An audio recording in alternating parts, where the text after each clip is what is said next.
Secara garis besar ayat 12 sampai dengan 15 Allah Subhanahu wa taala membahas tentang janji Allah dan pahalanya kepada orang-orang mukmin. Bahwasanya Allah Subhanahu wa taala menceritakan perihal orang yang takut kepada kedudukan Tuhannya terhadap apa yang ada antara dia dan Tuhannya. Bila mana ia dalam keadaan kesendirian tanpa pengetahuan orang lain, maka ia mencegah dirinya dari perbuatan-perbuatan maksiat.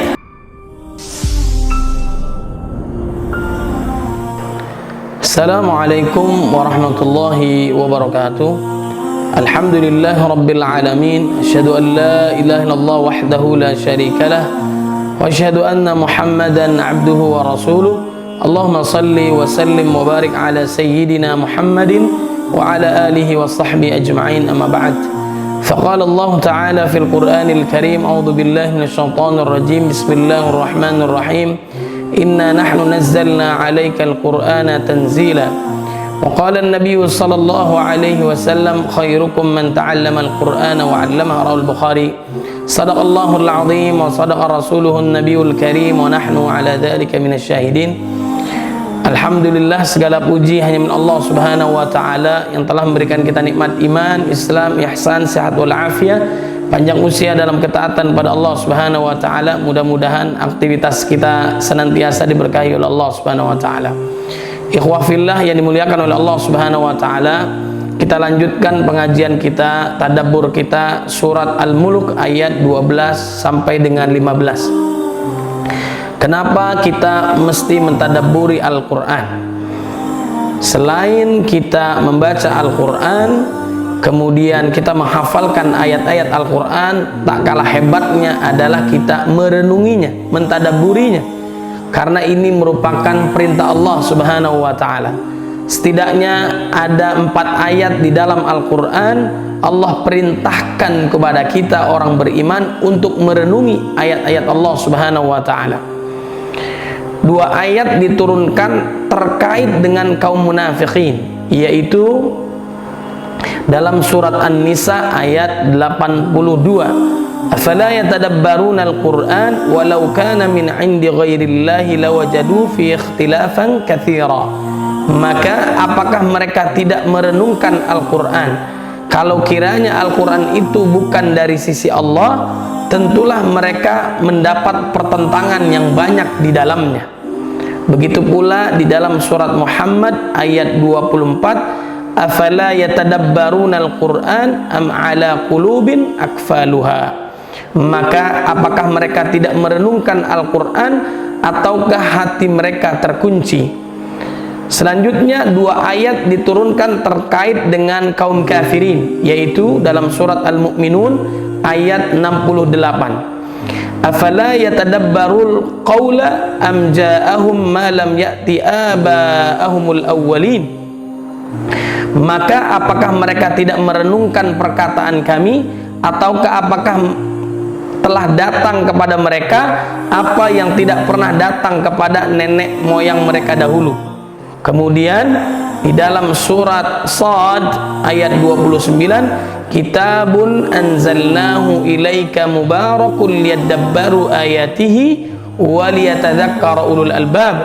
Ini adalah sebuah kitab yang kami turunkan kepadamu, penuh dengan berkah supaya mereka merenungkan ayat-ayatnya dan supaya mendapat pelajaran orang-orang yang mempunyai pikiran yang baik.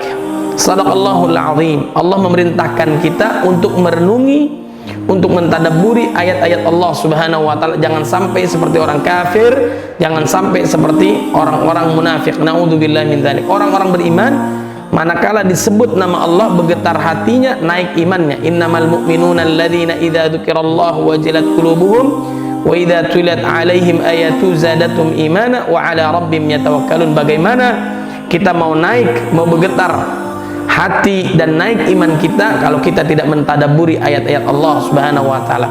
Oleh sebab itu, pada kesempatan kali ini kembali kita mentadabburi ayat-ayat Allah Subhanahu wa ta'ala agar kita bisa mengamalkan isi kandungan Al-Quran.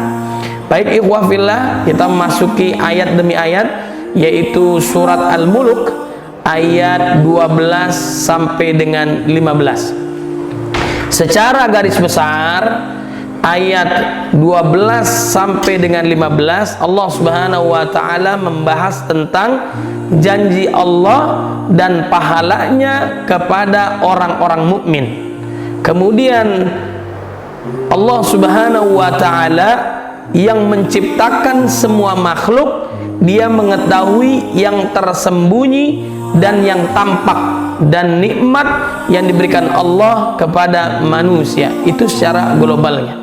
Baik, kita masuki ayat yang ke-12 surat Al-Mulk. Innal ladzina yakhshawna rabbahum bil ghaibi lahum maghfiratu wa ajrun kabir. Sesungguhnya orang-orang yang takut kepada Tuhannya yang tidak terlihat oleh mereka, mereka memperoleh ampunan dan pahala yang besar. Dijelaskan di dalam tafsir bahwasanya Allah Subhanahu wa taala menceritakan perihal orang yang takut kepada kedudukan Tuhannya terhadap apa yang ada antara dia dan Tuhannya. Bila mana ia dalam keadaan kesendirian tanpa pengetahuan orang lain, maka ia mencegah dirinya dari perbuatan-perbuatan maksiat, dan sebaliknya mengerjakan amal-amal ketaatan meskipun tiada orang lain yang melihatnya, karena ia menyadari bahwa Allah melihatnya dan bahwa Allah akan memberinya ampunan dan pahala yang besar, yakni Allah akan menghapuskan dosa-dosanya dan membalasnya dengan pahala yang berlimpah. Di dalam sebuah hadis yang masyhur, yang terkenal, yang kita pahami, yang kita hafalkan, yang terdapat di dalam kitab Sahihain, disebutkan bahwa baginda Nabi Muhammad sallallahu alaihi wasallam bersabda, sab'atun yudhilluhumullahu ta'ala fi dhilli arsyihi yauma la dhilla illa dhilluhu. Ada 7 macam orang yang mendapat naungan Allah Subhanahu wa taala di bawah naungan arasy-Nya di hari tiada naungan kecuali hanya naungannya. Yang antara lain dari mereka ialah rajulan da'athu imra'atun dzatu mansibin wa jimalin faqala inni akhafullah, wa rajulan tasaddaqu bi sadaqatin fa akhfaha hatta la ta'lama shimaluhu ma tunfiqu yaminuhu.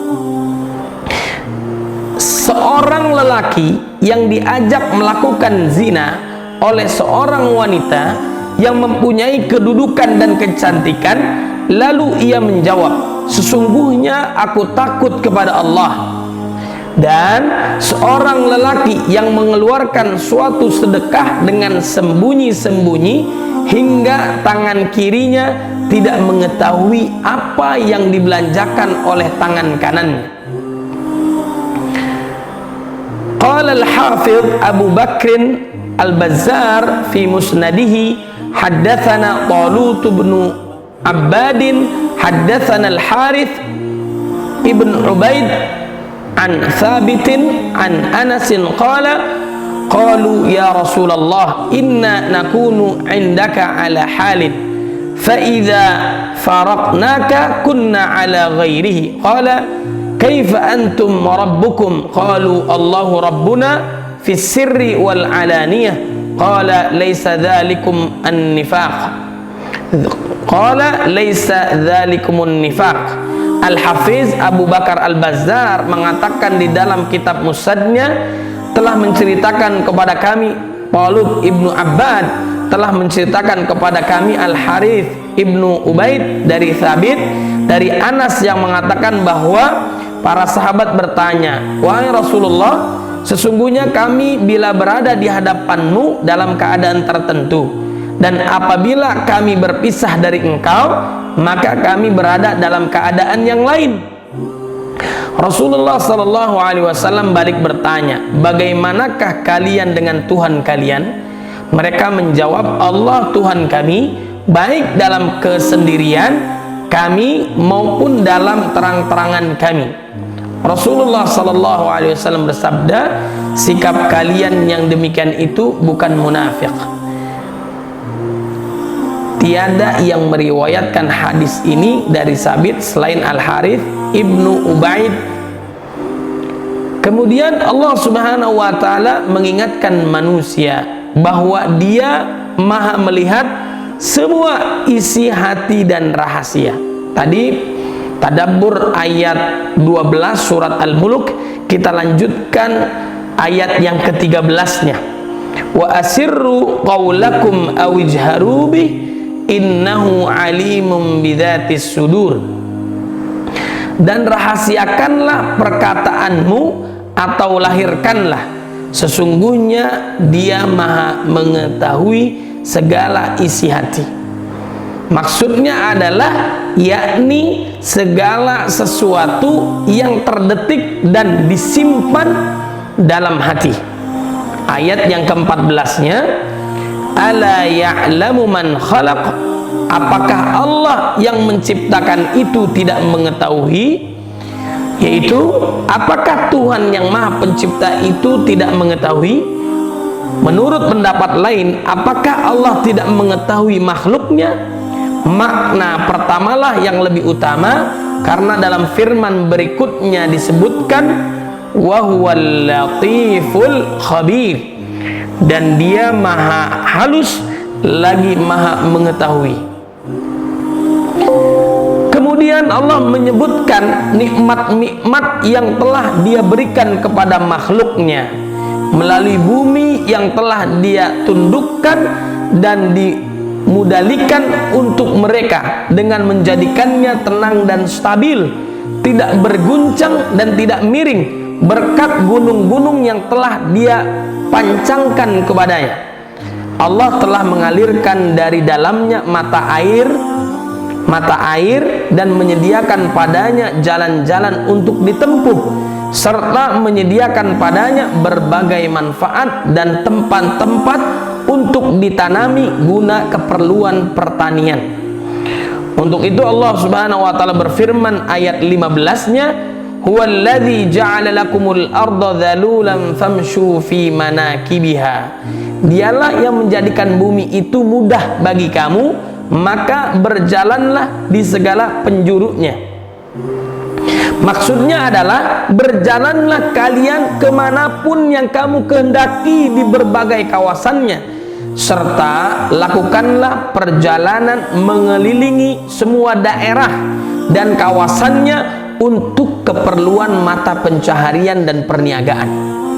Dan ketahuilah bahwa upaya kalian tidak dapat memberi manfaat sesuatu pun bagi kalian kecuali bila Allah memudahkannya bagi kalian. Allah Subhanahu wa Ta'ala berfirman, wa kulu mir rizqihi, dan makanlah sebagian dari rezekinya. Maka berupaya dengan menempuh sarananya tidaklah bertentangan dengan citra tawakal kepada Allah Subhanahu wa Ta'ala. Imam Ahmad mengatakan, telah menceritakan kepada kami, Abu Abdurrahman telah menceritakan kepada kami, Haywah telah menceritakan kepadaku, Bakar ibnu Amr, ia pernah mendengar Abdullah ibnu Hubairah mengatakan bahwa ia pernah mendengar Abu Sam al-Habsyani mengatakan bahwa ia pernah mendengar Umar ibn Khattab mengatakan bahwa ia pernah mendengar Rasulullah Sallallahu Alaihi Wasallam bersabda,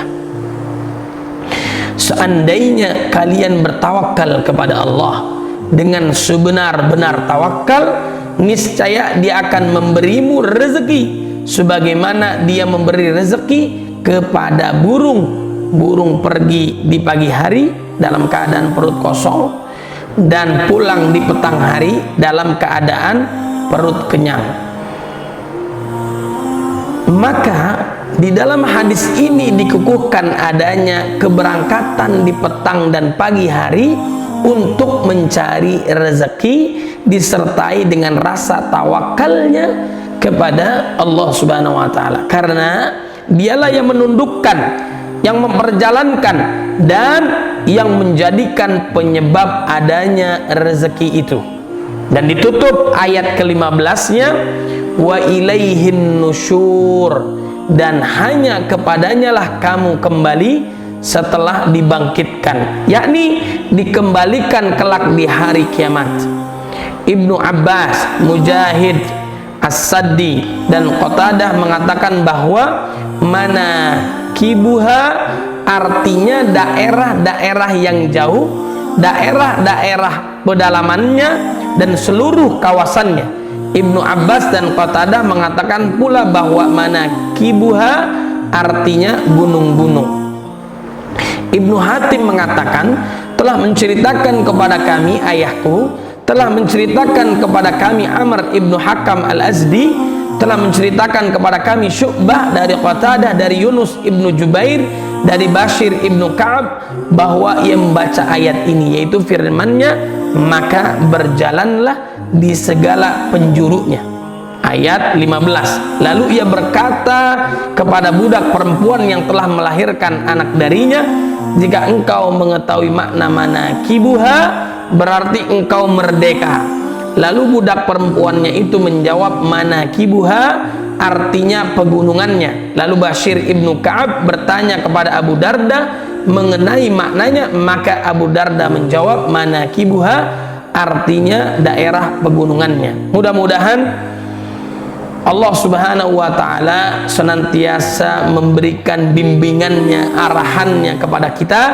Kelak Allah Subhanahu wa Ta'ala akan menjumpakan kita di akhiratnya Allah Subhanahu wa Ta'ala. Mudah-mudahan kita selamat dan bermanfaat. Insyaallah kita lanjutkan tafsir ayat-ayat berikutnya. Wallahu a'lam bishawab. Assalamualaikum warahmatullahi wabarakatuh.